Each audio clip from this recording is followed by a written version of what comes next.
Aquí estamos otra vez. 1, 2, 3. Estoy estrenando computador y también estoy estrenando cara sin barba. Hace mucho tiempo que grabé el último video que subí, el 34, me parece, la entrega 34 de El Buda en tu espejo. Y hoy día estamos acá para continuar con esta lectura. En la entrega de hoy vamos a tratar el asunto de la muerte. Vamos a comenzar a tratar el asunto de la muerte. Es el capítulo 7 del libro El Buda en tu espejo, página 177, ya hemos avanzado bastante. Y dice así, vamos al tiro, al grano. Al tiro quiere decir de inmediato, en buen chileno. Dice así: afrontar la muerte. Aunque en épocas anteriores eran directos al hablar sobre la muerte, pero reticentes al hablar de sexo, hoy en día somos locuaces hasta el aburrimiento hablando de sexo, pero reticente a hablar de la muerte como un hecho de la vida. Esta es una cita de George F. Will. No me asusta la muerte, sencillamente no quiero estar ahí cuando se produzca. Una frase de Woody Allen. Cuando pensamos en la visión budista de la muerte, enseguida pensamos en la reencarnación, en renacer como otra persona, esperamos que más rica o más guapa, o en convertirnos en un animal e incluso en un insecto, según lo virtuosos o viles que hayamos sido en la vida. Esta es una visión popular, pero es casi una versión de pensamiento budista propia de dibujos animados. Los seguidores de Nichiren, que ascienden a más de 12 millones en todo el mundo, rara vez se sientan a hablar de sus vidas anteriores. El budismo es razón, y la práctica del budismo no requiere grandes saltos de fe. Lógicamente, nadie puede saber lo que hay después de la muerte, porque nadie vuelve para contarlo. Así que el tema de la reencarnación se queda en el ámbito de lo místico, aquello que, con el estado actual de desarrollo del conocimiento humano y la ciencia, no puede entenderse o explicarse totalmente. Por lo tanto, es importante hacer hincapié en que no es necesario creer en la reencarnación para iniciar una práctica budista.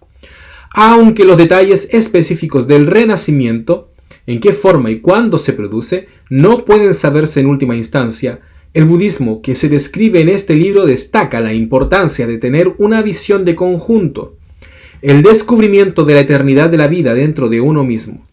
En este budismo, el reto que presenta el tema de la muerte es encontrar la manera más valiosa de vivir, ya que al final todos moriremos. ¿Para qué vivimos? Si hemos vivido antes, ¿por qué no podemos recordar nuestras vidas anteriores? Si la vida es eterna, ¿en qué forma seguiremos existiendo después de morir? El budismo responde a estas preguntas importantes de un modo que al menos es capaz de borrar el miedo a la muerte y quizás incluso da la seguridad necesaria para afrontarla. El budismo empezó tratando la cuestión del sufrimiento humano. Sin embargo, el budismo no habla del sufrimiento para oscurecer nuestros corazones, sino que trata este aspecto difícil para iluminarnos. Los temas principales que abordó el Buda Shakyamuni eran los 4 sufrimientos universales del nacimiento, o sea, la existencia diaria. El nacimiento incluye no solamente el momento de nacer, sino el hecho de existir, ¿ok? La vejez, la enfermedad y la muerte. Ningún ser humano está exento de estas fuentes de sufrimiento.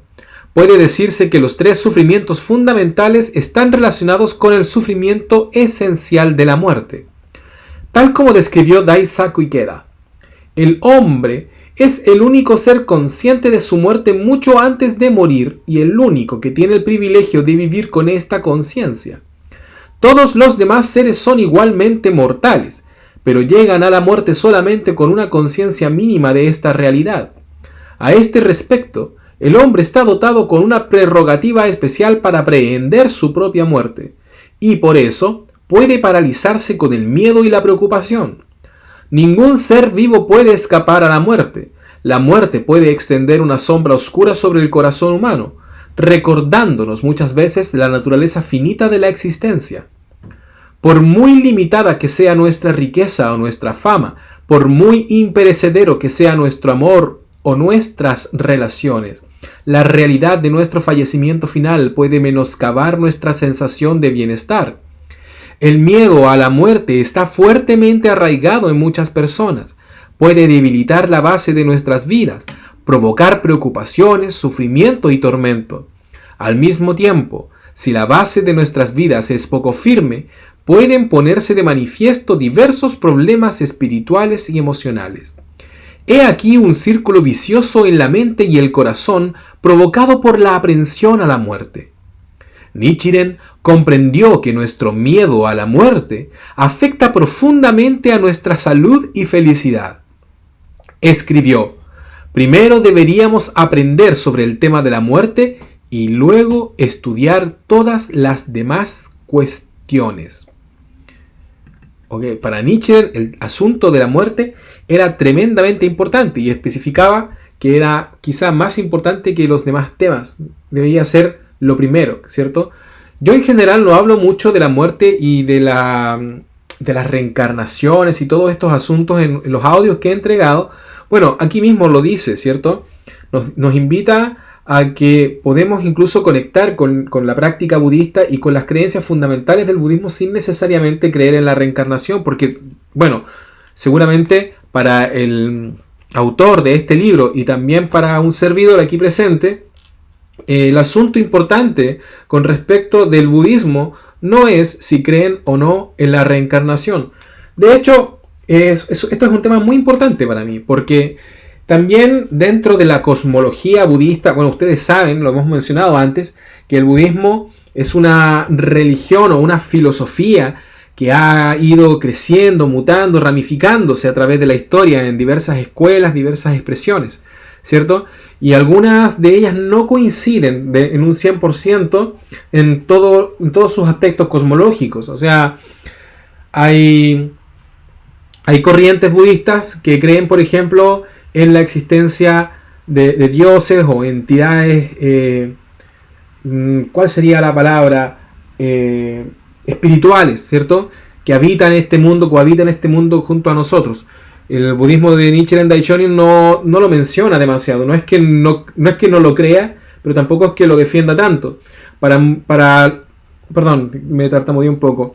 En las escrituras antiguas, en los propios escritos de Nichiren Daishonin, incluso se mencionan algunas entidades. Se mencionan de dioses, se mencionan demonios y se mencionan también incluso entidades espirituales del mundo Shinto. Se habla de la diosa Materasu y todo esto. Pero para la comprensión contemporánea, que no está tan abierta a creer en esos asuntos, de hecho, prácticamente no se mencionan. Hoy día, dentro de las reuniones de la SGI, nadie habla, qué sé yo, de Susano, ¿cierto? O de Materasu, como decíamos. No se habla de estas entidades, y cuando se habla, por ejemplo, de demonios, se habla también en un sentido más bien figurado para referirnos a las condiciones de nuestra propia vida, no a un ser sobrenatural. Ahora, lo mismo que he dicho antes, no es que yo esté diciendo que estas cosas no existan, no es que yo esté diciendo que no sea posible, y en particular en el tema de la reencarnación, no estoy diciendo siquiera que la reencarnación es real o que no lo es, ¿ok? El asunto de importancia es que tú puedes ser budista sin necesariamente creer en todas estas cosas, sin necesariamente creer en dioses, demonios, reencarnaciones o entidades espirituales invisibles. Sí, en cambio, es una práctica budista correcta aquella que considera su propia vida como el eje central de la creencia. Entonces no se trata tanto de que esté bien o esté mal creer en la reencarnación para ser budista, pero sí adquirir un compromiso con tu propia vida. Ya no se trata tanto de quién fui en una vida anterior o qué va a pasar conmigo una vez que reencarne en otro ser, sino que se trata de cómo voy a vivir esta existencia, la que está ocurriendo ahora, para vivir plenamente, ¿ok? Para tener una existencia valiosa, que sea una contribución para el universo, para el mundo, para mí mismo, para ser feliz, ¿ok? El eje central entonces va a estar en mi felicidad, ¿ya? Nuestra vida, de todas maneras, Nuestra existencia está vinculada, y eso yo creo que es un hecho que es poco discutible, o sea, no tiene mucho de místico. O sí, es muy místico cuando lo empiezas a comprender en profundidad, pero por lo menos desde una perspectiva intelectual, no es tan místico llegar a entender que nuestra vida está conectada a la vida del universo, que somos parte de la misma historia, ¿ok? Que estamos conectados a todo y a todos, que todo lo que hacemos repercute en el infinito, ¿ya? Y por eso mismo es que podemos hablar o podemos decir que nuestra vida le pertenece a la vida del universo, es una expresión de ella. Somos una expresión de la vida, somos una expresión de lo eterno. ¿Ok? Aun si esta identidad está limitada a este espacio-tiempo. ¿Ya? Ok, se dice que la búsqueda de la iluminación de Shakyamuni está motivada por un deseo de encontrar una solución a los 4 sufrimientos fundamentales y concretamente el deseo de superar el miedo a la muerte. Y el problema de la muerte, cómo afrontarla y trascenderla, fue lo que inspiró la creación de muchos otros sistemas religiosos y filosóficos. La confrontación con la muerte se ha dado en llamar la madre de la filosofía. El existencialista alemán Martin Heidegger denominaba la existencia humana en sí un ser para la muerte, ya que el nombre lleva consigo el conocimiento de su fallecimiento inminente desde muy joven. O sea, desde muy jóvenes sabemos que vamos a morir. De ahí el dicho budista, según el cual la causa de la muerte no es la enfermedad, sino el nacimiento. Puede parecer, o sea, claro, si lo vemos desde esta perspectiva, puede parecer mejor no pensar en la muerte, salvo quizás al final de nuestras vidas. Ahora bien, gracias a los avances actuales de la medicina, el tiempo que pasa la gente luchando de frente contra la muerte se ha alargado considerablemente. La agonía y la incertidumbre se extienden durante meses e incluso años. Esto ha acarreado una reevaluación social de la muerte en términos médicos y éticos, con una repercusión social que va desde el movimiento de los hospicios hasta el debate sobre la eutanasia voluntaria. No obstante, debido a todos nuestros adelantos médicos, todavía no podemos saber cuándo empieza o termina la vida. Buen punto.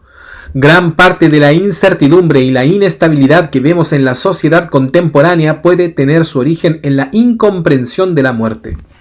El sentimiento de que nuestras vidas son finitas, de que el momento de la muerte física significa de un modo absolutamente irrevocable el final de nuestra existencia, da lugar a un tipo de urgencia desesperada en la vida.